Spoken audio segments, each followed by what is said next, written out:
Hey everyone, this is Teresa from Base 10 Montessori. And when I was going through the Montessori Printshop site, I actually found something that I thought was a little bit interesting that I wanted to look at and show you today, and just kind of go through and see if it's a good resource. So let me first show you the website again. So here we are at Montessori Printshop, and this is the USA version. You can always check up in the corner and see if it says USA at the top. And then I clicked on the free, click on that free button. And then I scrolled down just a little bit. Let's see, I did some downloads because I wanted to get some of these free materials. So all of these are free materials. And then I came across this, Primary Montessori Education, Understanding the Theory. And I thought, goodness, what is this? It's free. And it says that you can understand Montessori education and the theory that goes with it. And I thought, well, it's free. Let me download it and see what it says. And then we can go through it a little bit, and I can let you know if I think this is a good material for you to download as well. Maybe put it in context of an AMI trained guide. So here, I just want to show you real quick. These are the ones that I downloaded. Cost me $0. So I got the flamingo nomenclature cards because who doesn't want flamingos, right? Sensorial material labels. Sensorial material labels right here. If you hear the pitter patter of little feet in the background, that's one of my dogs. Hopefully they don't make too much noise, but if they do, that's life with dogs, right? And then right here, Primary Montessori Education, Understanding the Theory. And that's what I wanted to go through today. So I downloaded that. I also got that electrical appliances, nomenclature, language cards, and then the computer cards I thought were kind of interesting too. So I got all of those for free. So now that you've seen I've downloaded that, let me go to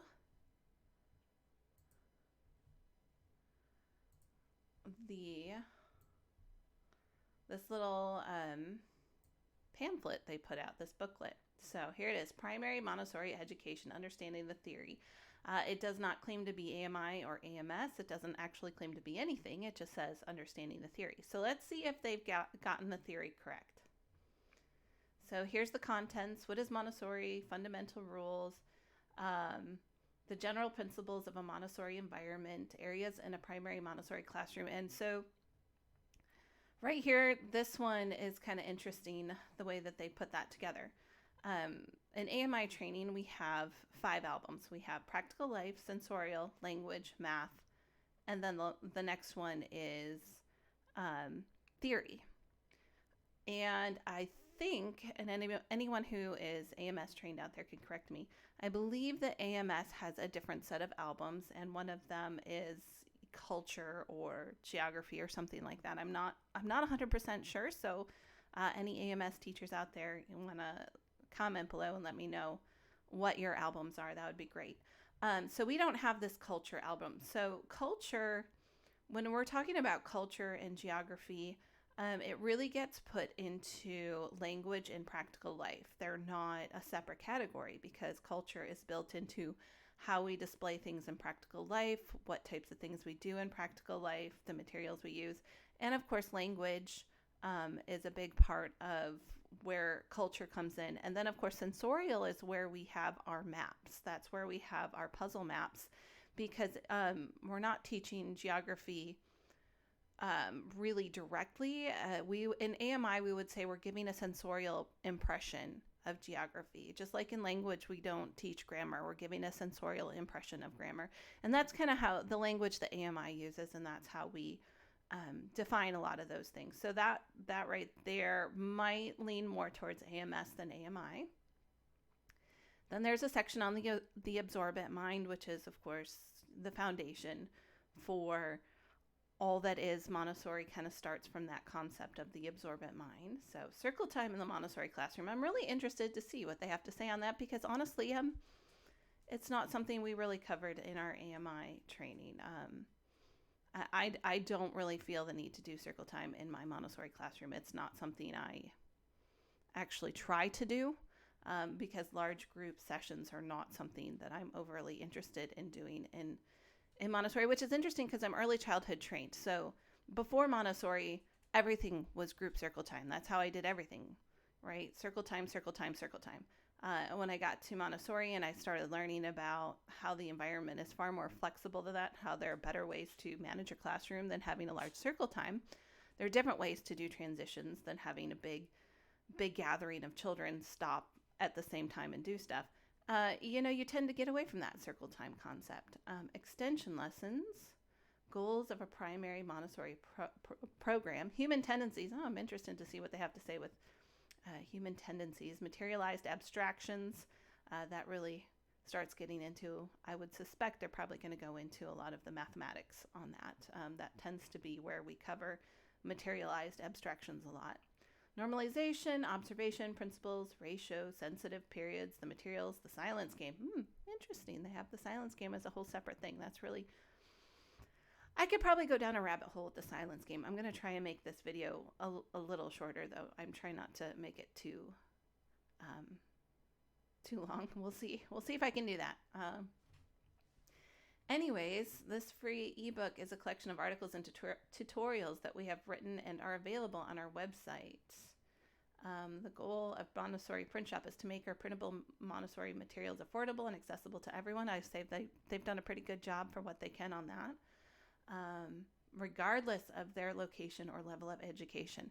So you know what? I can get on board with that. I'm a big believer in that. So it sounds like this is really coming out of a really authentic place. So I'm happy to hear that. A little bit about Montessori right here. I'm not going to go too deep into it. If you want to download it, it is free. So I am not going to go too deep into reading all this for you. 10 fundamental rules of Maria Montessori. And now I did scan these before. These are pretty much on point. Never touch the child unless invited by him. And it doesn't have to be a verbal consent. Like if they're putting their arms out for you to hold them or pick them up, that would be considered an invitation, right? Never speak ill of the child in his presence or absence. We got a lot of work to do in that category, and I think in our teaching environments right now. Just really comes down to respect, right? Respect for the child, understanding that the child is a human and not just a little human, but, to understand the child as somebody who, whether or not they can understand your words, they can absorb your words, they can absorb your feelings, especially in that 0 to 6 age group. So it really comes down to that respect for the child. So I'll let you, if you want to download this on your own time, read through that part. So that seems pretty accurate right there. General principles of a Montessori environment. Okay, so let's get into that. That looks like a beautiful Montessori environment. If anybody wants to build that for me, let me know. I'll be happy to take it. I would, although those chairs look a little on the big side. That's all right, though. I'd still take it. All right. The 1 to 30 ratio. So this is what, coming from the early childhood background, would be insane to think about. But once you're Montessori trained and you've gotten the feel for the flow of the environment, how the environment works, and classroom management, really, you don't want extra adults in the room. This really does depend on the children becoming independent and the children taking leadership. That's why we do the 3-year cycle, is so that our third years, and in the 3 to 6 environment, those are our kindergartners, are really the leaders in the room. They know how to do pretty much everything in the room. And during the morning work cycle, the 3-hour work cycle in the morning, it really should depend on your older children, your kindergartners, running the room and taking care of the younger kids, doing some lessons, helping them out. It should not be all adult focused. And that is how Montessori works with such large ratios, is that we have built up and cultivated the leadership in the room. And when you don't have that leadership and you are having a lot of children who are incredibly adult dependent, it really doesn't work, right? Because we're defeating the purpose of the Montessori environment right there. So you can't give lessons if you don't have leadership.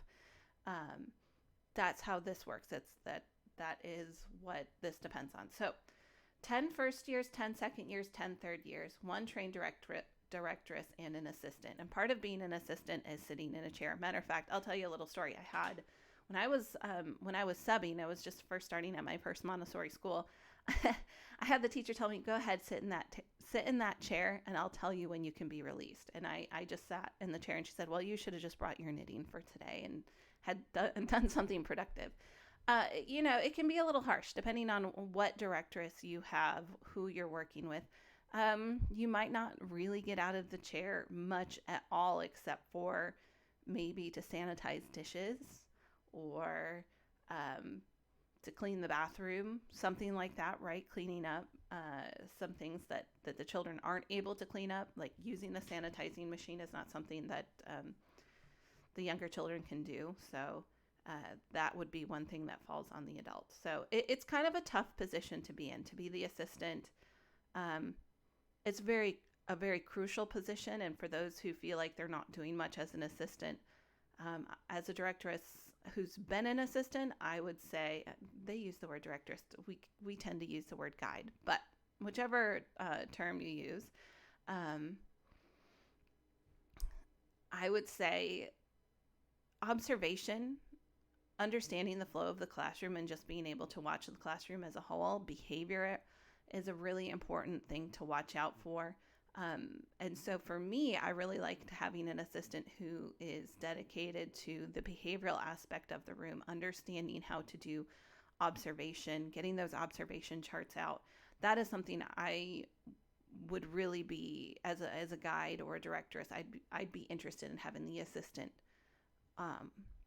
doing scientific observations is one of the best things that they could do if the room gets normalized. When the room's not normalized, then the assistant is really just kind of putting out fires and keeping the plates spinning before they fall on the ground and break, right? That's how one person explained it to me. You have a room full of plates and you got to keep them spinning. That's kind of how teaching feels sometimes. So I would say this is correct, 1:30 ratio. That's the ideal. I haven't worked in a room really that's gotten to that ideal, but we really, in the 3 to 6 environment, that's the goal. We want to have a well-balanced room. The children gain more independence and have less dependence on the directress. Yep, I would say that's true.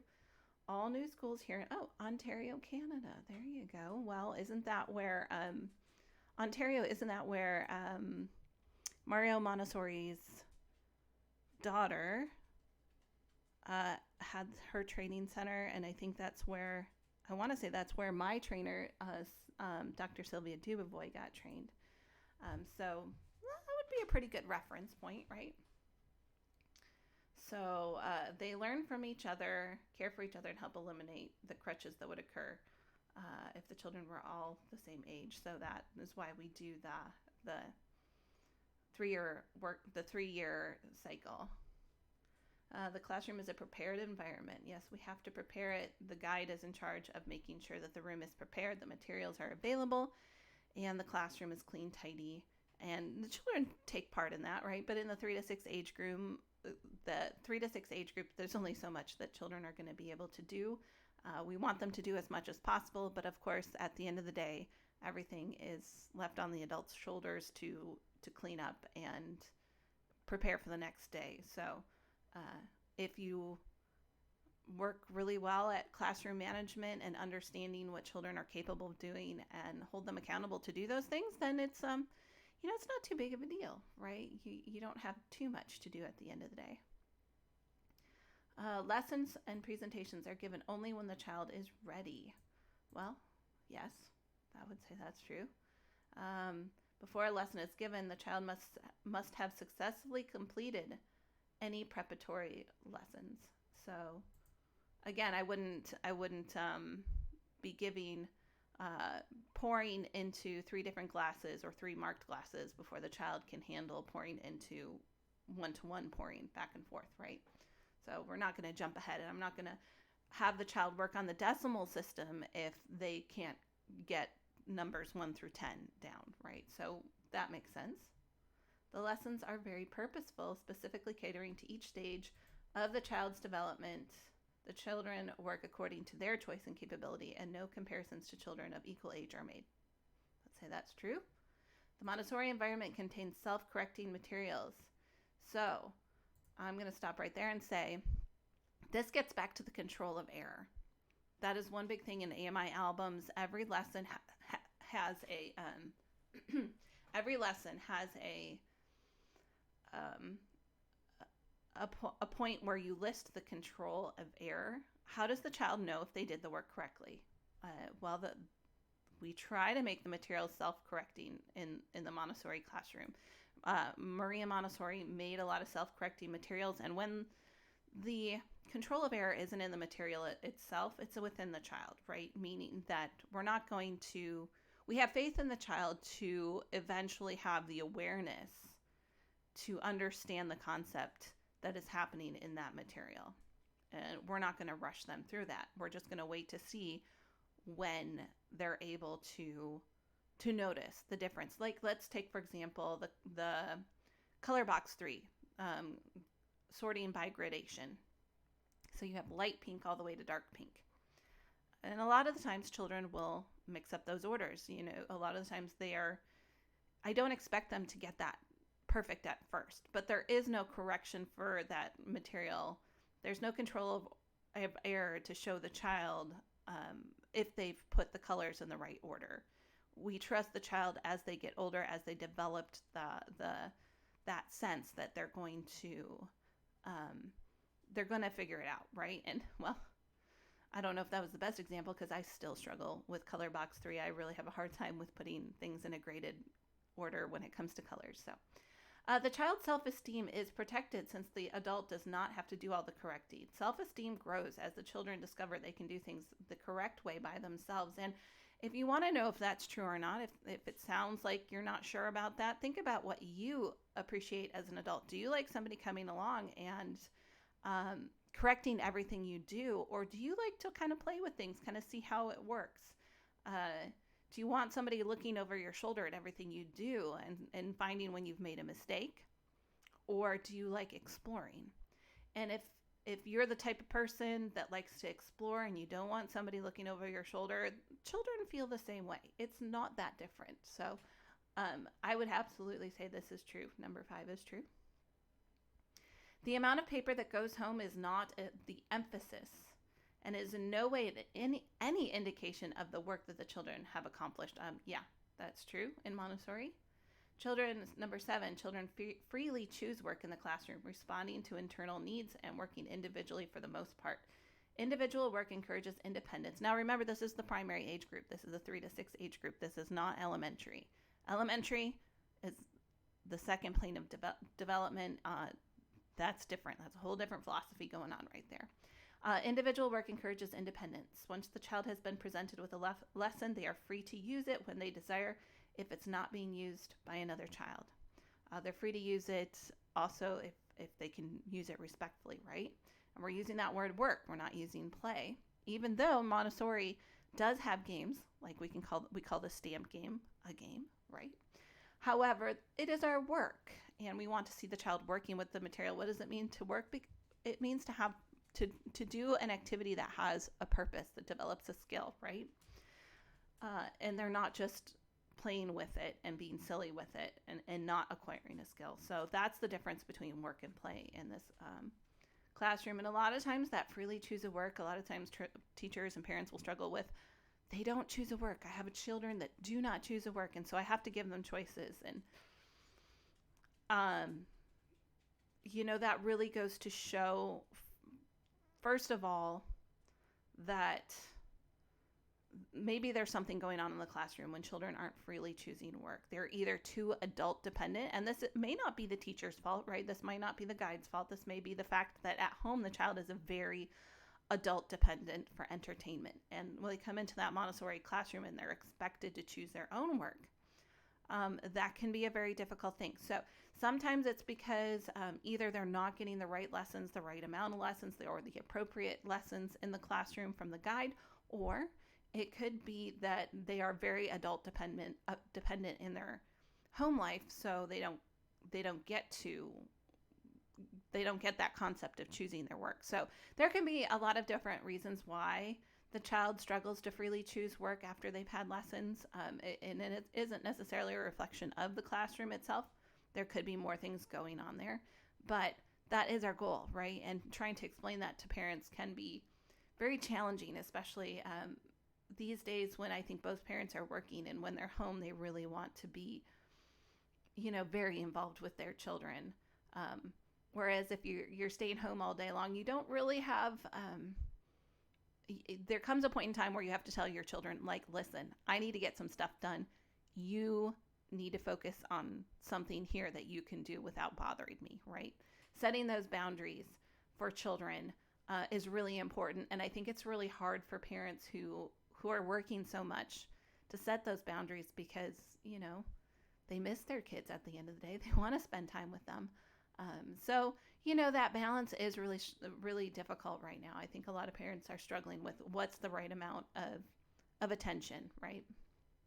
And of course, we're living in a world of pacifiers. And by pacifiers, I don't mean the passy you stick in the child's mouth, but an iPad, right? That's a pacifier, things to pacify behavior. We've got a lot of that going on right now. All right. Anyways, number 8, children are encouraged to repeat lessons as many times as the child wishes. Yes, repetition, very important in the primary environment. Absolutely, we need to have repetition in that primary environment because that's what leads the child to perfection, right? That self-perfection of a skill. You're not going to acquire that if you don't repeat the work. Respect for others, yep, absolutely. Respect for the environment, yes. We are careful how we display the children's work in the environment. Montessori does not tend to do a whole lot of displays. So we want the child to feel very proud of their work. We want them to work hard, and we want them to reflect on how they've done. But we don't necessarily put everything up on the wall like we do in childcare. Work done by the child is for the child and not for the parent. That kind of goes hand in hand, doesn't it? The Montessori environment is created for the child to work according to their inner needs. They're following the inner teacher, as Maria Montessori would say, for the construction of themselves. So this is a very accurate statement that I think a lot of parents also struggle with. I'm like, oh, bring me home something that I can see. Parents want to validate the fact that they've made a good choice for their child, right? Parents want to know, okay, I'm paying this money. What am I getting out of it? Is my child happy? How can I verify that my child is working if I'm not seeing what they're doing all day long? That one can be a big struggle right there, but this is absolutely an accurate statement. And this is why observations are so important and why COVID was really detrimental to parents coming in and observing. If you are at a Montessori school that does not allow observations, it doesn't allow you to watch what's going on inside of the classrooms, I would not choose that school. Observations are important. Parents should have transparency in what they're seeing and what their child is doing at their school or at their child care. If you do not have transparency with the school, I would not choose that place. Especially if it's a private school and you're paying extra money. I mean, you're already paying the tax dollars for public school and then you're paying for private school on top of it. You deserve transparency. And I'm just going to tell you right now that is a good sign when you can have somebody that says, I would love for you to come in the room and observe what your child is doing. So always a good sign. So 13, children are encouraged to dress themselves and be responsible for their own belongings. And I've touched on this in other videos of being able to be independent. It not only is what helps the child become independent, but becoming independent is not only what helps the child develop self-esteem and help other children in the classroom. It's what they need in order to become an adult, right?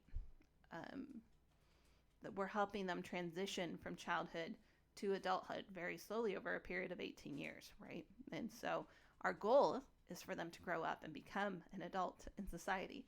So we need to give them all the skills, and the best way to get those skills is really to start in that 0 to 6 age group. Asking permission is not necessary. So when it comes to the bathroom, water fountain, repeating a lesson, we want the children to feel like they can, because in Montessori we call this the children's house. It's not the teacher's house. It's not the adult's house. It is the children's house, and so it is their environment. The environment has to be created in a safe manner for the children, and they are aware of their own needs.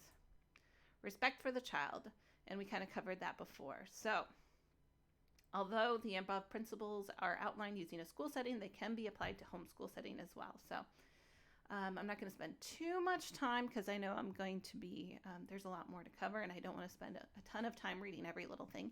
But yes, practical life area. Here's a beautiful practical life area right there. So they just kind of go through that, I would say. That looks, needs and tendencies are responded to help the child adapt so they can actively participate and grow within their environments. One of the big things about practical life area is it helps the child adapt.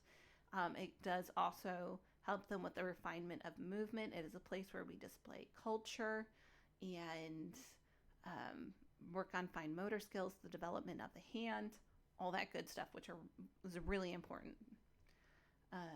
So they go through here, development of concentration, number 6. 5, purposeful movement. That has to go with the sensitive period for the refinement of movement. The development of the will, yes, very important. The development of the will, willpower, self-discipline, all of those things.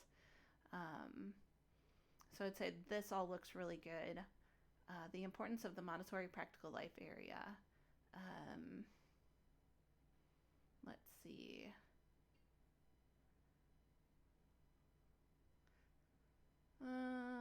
Looks like we'd like to share with you a blog post written by a Montessori teacher who is currently in the classroom, The Significance of Practical Life. All right, so there's a link to an article right there. That looks good. So far, I really like what I'm reading here. Preliminary exercises. Okay, yes, this is all true. That's right. That looks right. Exercises.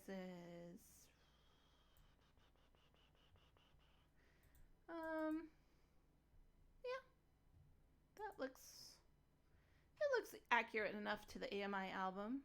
Different training centers will have different things included, a little bit different. Care of the environment. Yep, that looks right. There's a lot of things there that reminds me of my album. Care of person. Yes. Grace and courtesy. And then movement. Like I said, practical life is all about the refinement of movement. And the silence game is actually the opposite of that, is the inhibition of movement, right? So once you have refined all your movement, what is the greatest and most ultimate way to display your ability to move is by also the inhibition to move, right? To inhibit your body. It's to have so much control over your will and over your body that you choose not to move, which is the hardest thing of all, right? Especially with a 3 to 6-year-old. So the silence game is really showing the mastery of movement and the mastery of the will by choosing to be absolutely silent and incredibly careful with your body and try to keep from moving as much as possible. So, yeah, that's an important part. So a few more pictures of practical life. Then it gets into the sensorial area. Each of the sensorial materials isolates one defining quality, such as color, weight, shape, texture, size, sound, smell, etc. Yes, true. Sensorial impressions. Montessori materials help the child to distinguish, to categorize, and to relate new information to what he already knows. Yep. So when we have a sensorial impression that we're working through, when we're getting that impression of the world around us, and we're doing that inside the classroom, that's also going to help us adapt to the external world, because the more we can refine our senses, the more we can make sense of the larger world that the child is going into. So that is an important part. The sequence of Montessori sensorial activities.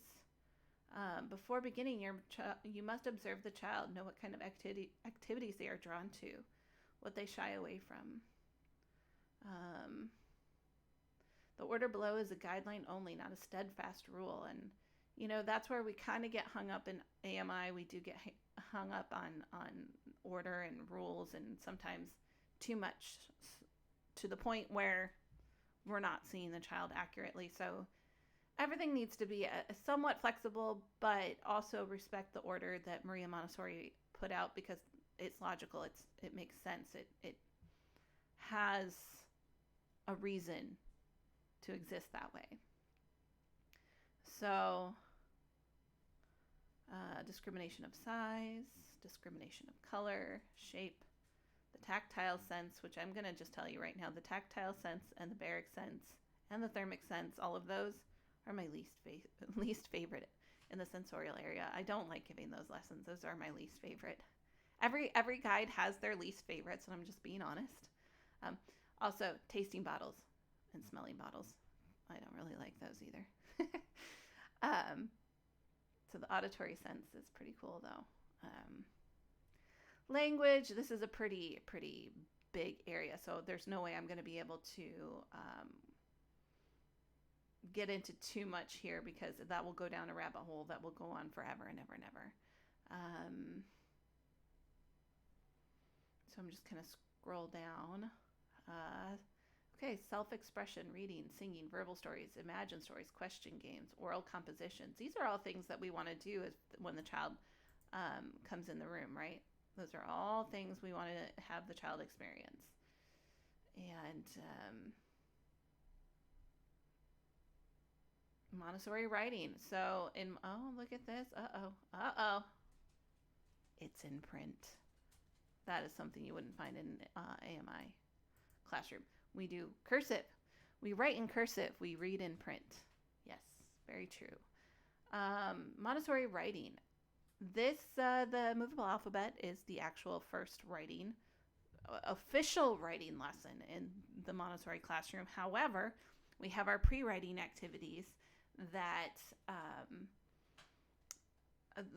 the metal insets, right? That develops the hand as well. And of course, we're learning with the sandpaper letters. We're doing the sound to symbol concepts. So that would come before the movable alphabet.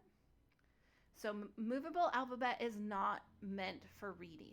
It is not a reading activity. It is a writing activity. So we are not correcting the child when they write. We're I have my puppy right here, and he is whining and wanting attention. Anyways, so we use the movable alphabet as a writing activity. We don't correct them. We might help them sound it out. So like fog, we might help them say, how does that sound? Let's break down all the sounds in fog. F, ah, g. And we help the child find each sound. So, you can do things like that. But if the child doesn't do the right one, we wouldn't correct it. However, if the child understands that the g is G and gets out the G and puts it upside down, yes, then we would correct the child for the formatting, but not if they get the wrong sound. All right, so Montessori reading. I don't know anything about Miss Rhonda's readers. I know nothing about that. But anyways, simple phonetic books. This is true. Here's our grammar, the function of words right here. Every single word has a symbol. And these are all, there's the preposition right there. Every word it has a symbol, and that's why we say in Montessori, in the 3 to 6 age group, we don't teach grammar, but we give the sensorial impression of grammar. And those, I can do a separate video on those sometime. That would take a little bit of time to explain and go through. And then our reading analysis. So we're breaking it down, right? We've got prepositional phrases, we've got our subject, we've got our verb, we've got our all of the breakdowns of the sentence. And when do we do this? Well, I had my kindergartners working on this. Once they can read, and once I've gone through the different types of grammar, then we do get into sentence analysis. And I did do sentence analysis with my 5 and 6-year-olds before they moved on to first grade. So yes, we do that in the primary environment. So here's just a little list of the language area. And yeah, I would say I might make some adjustments in the writing area to what I have in my album, but for the most part, yeah. That looks right. Function of words. Logical adjective, detective adjective, yeah. Yeah, that looks like pretty This looks pretty accurate to what I have in my albums. Okay. If you want more in-depth conversation of what those lessons are, just comment below. I have grammar's one that's probably a little easy for me to display on the on my camera, just because you can do a lot of things just out of paper, whereas the math materials can take up a lot of space. And I need the physical materials to do that. The paper materials, there's some that I can make out of paper as well, but it doesn't translate quite as well. So the math area, again, big, huge area. And let's see what they have. Numbers to 10, decimal system, teens and tens, exploration and memorization of tables, transition, or as we call it in my album, passage to abstraction, and then fractions. So this is groups. These are the 6 groups that I have in my album too. So group 1, numbers to 10. Group 2, introduction of the decimal system. This also includes operations, both static and dynamic operations. Teens and tens and linear counting is going to be the next category. And then group 4 and group 5, we're going to start working on some abstract materials that help the child go from concrete to abstract. That's why that term materialized abstractions you saw earlier, we use that a lot to describe the math materials. So numbers to 10. Yep. So this is all looking fairly thorough compared to my album. Teens and tens, yes, that looks like my album. Yes, the exploration and memorization the exploration and memorization of tables. Yes, passage to abstraction. Yeah, that is the only what's missing here is the wooden hierarchy of numbers. I believe I'd have to double check, but I packed up my albums and they're in Michigan at the moment, and I'm still in Kentucky. So,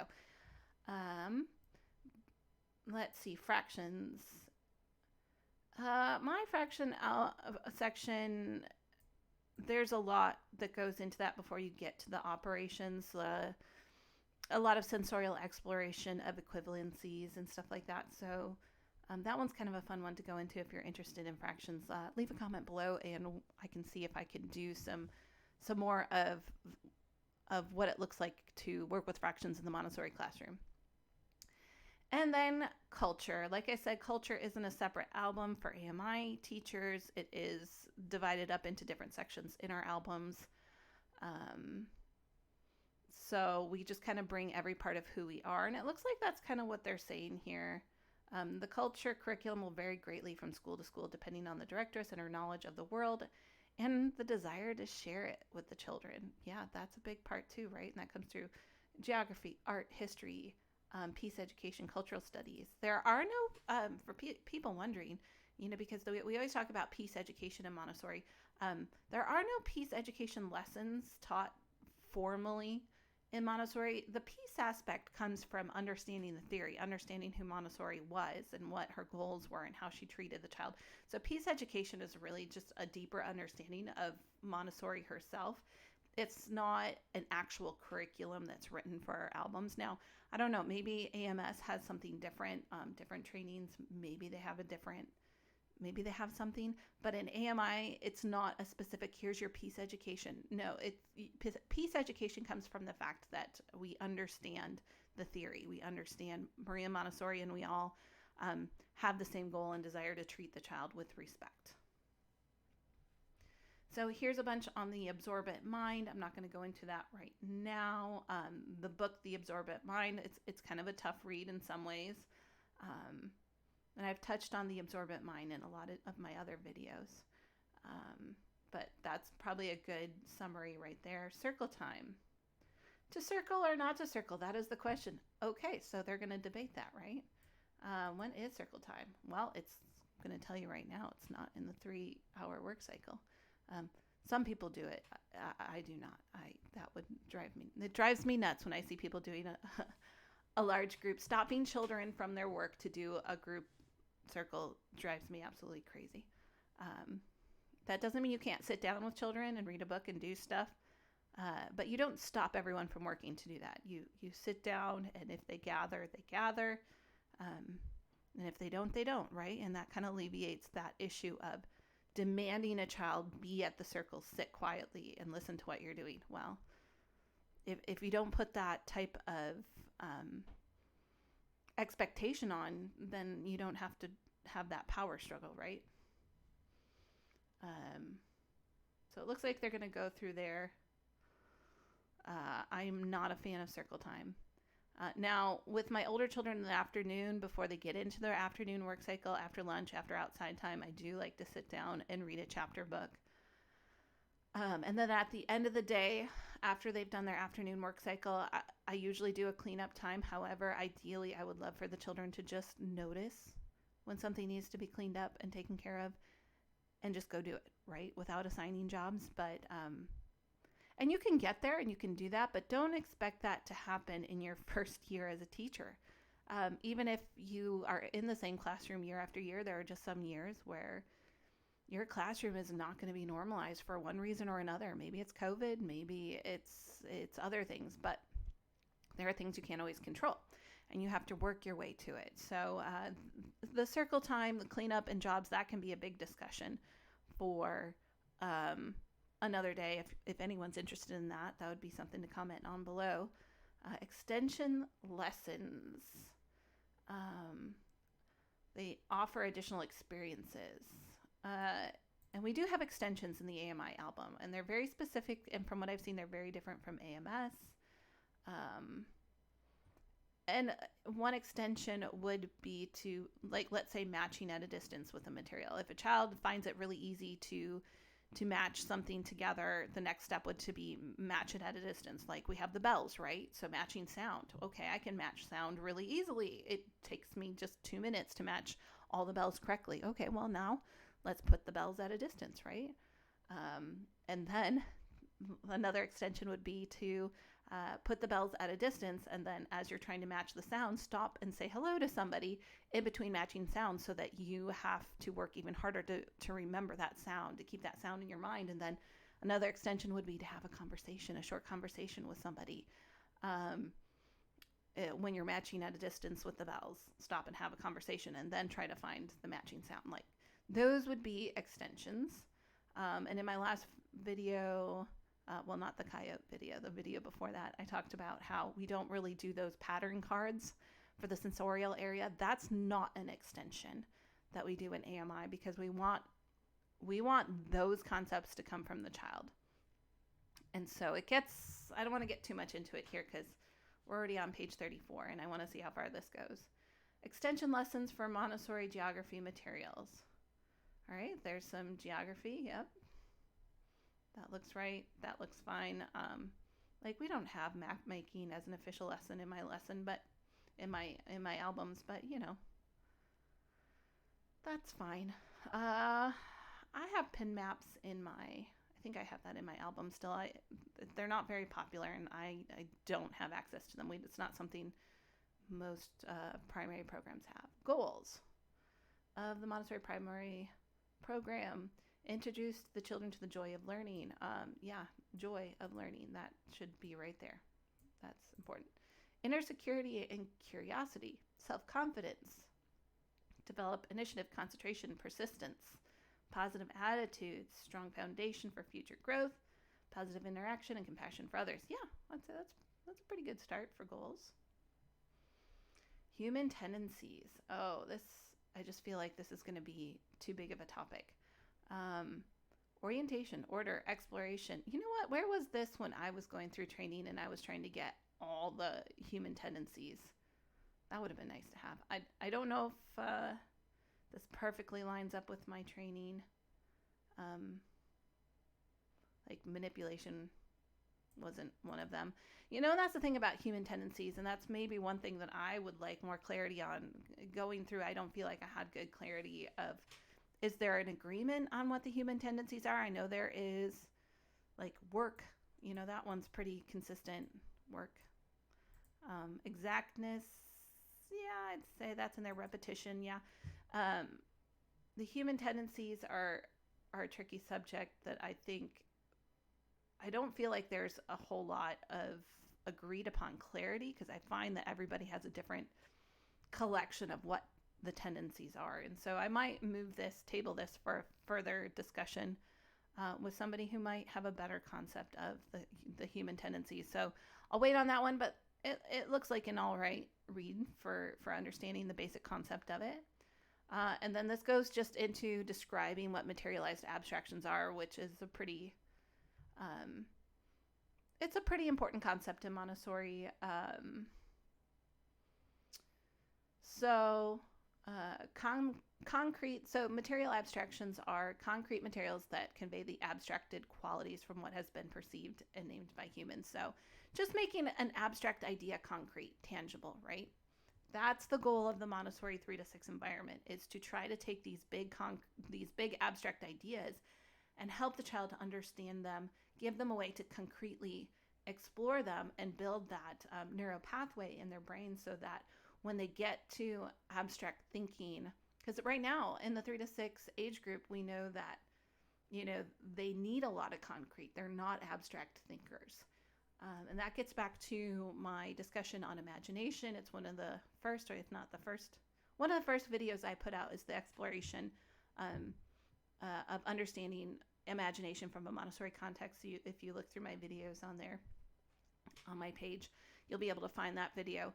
And that gets back to this: the child in this age group does not have that abstract thought, so they need the concrete materials, and that helps them build the neural pathways at this younger age, so when they go into abstract thinking later on, they'll understand it in a deeper, more accessible way as they get older.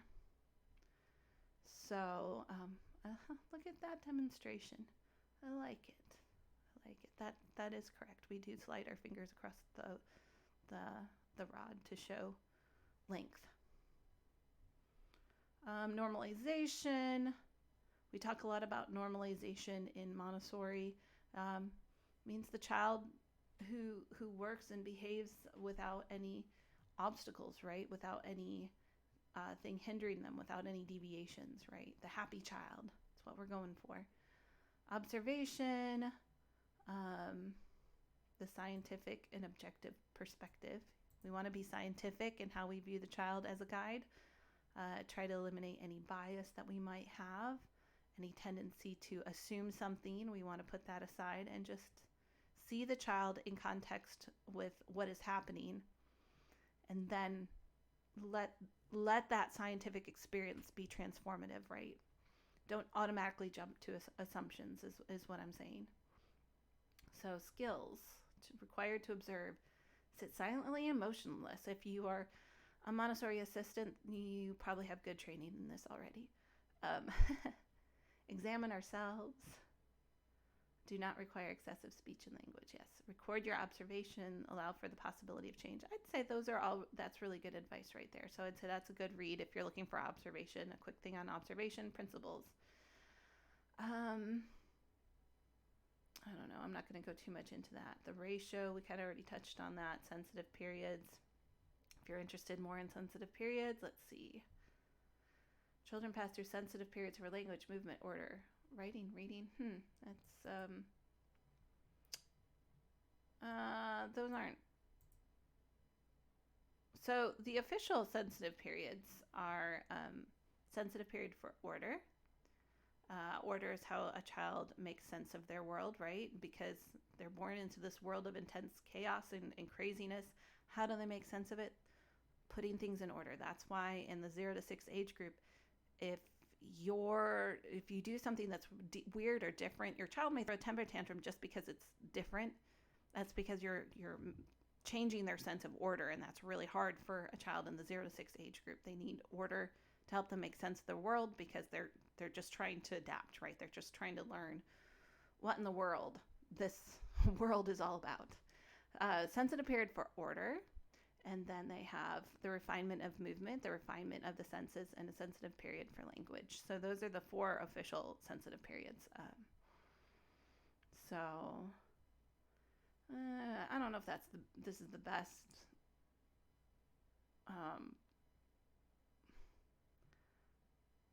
It's all right. I don't know if this is the best description of sensitive periods, but that's okay. The materials: isolate a concept, control of error, attractive, repetition, mathematical basis, limited scope. Yeah, I'd say the materials play an important role and have those characteristics. Yes, I would say those are definitely a good starting point for the materials. And then this gets into the silence game, which I'm not going to go through right now, but it is an important game. So if you're interested about that, that's kind of the culmination of the refinement of movement in the 3 to 6 environment is that silence game. So we kind of just went through 52 pages of a free little download from the Montessori Printshop on the primary environment. Again, that's the 3 to 6 environment. So don't read this and have a 12-year-old and think this is going to be what you need to know for a 12-year-old, right? That's a very different creature. Very, very different creature. They do not necessarily have that sense of order at 8 years old. They don't have that need for that sense of order at 8 years old. They're usually a lot more chaotic at 8. So anyways, I hope this little look through this pamphlet was helpful. It's free. It's from the Montessori Printshop. If you're interested in it, you want just a little bit of insight or a little bit of reading for your library, I think this is a good start. I'd say that's a pretty good start for how to start jumping into the Montessori concept, I'd say. And then I would go to Absorbent Mind by Maria Montessori is always a really good one. Child in the Family is a really good one. Child in the Family is probably a lot easier to read, so that would be pretty good. So anyways, that would be kind of my recommendation, but I think this is a good place to start if you need some starter materials. So with that being said, this is just a little walkthrough today. This is what I have access to, and when I am set up in my new environment, I look forward to getting some more actual materials out. I'm kind of also thinking maybe going through the pre-baking materials that I would do for 3-year-olds. So whatever you're interested in at home, please let me know. Comment below, like, share, subscribe, and I will see you in the next video.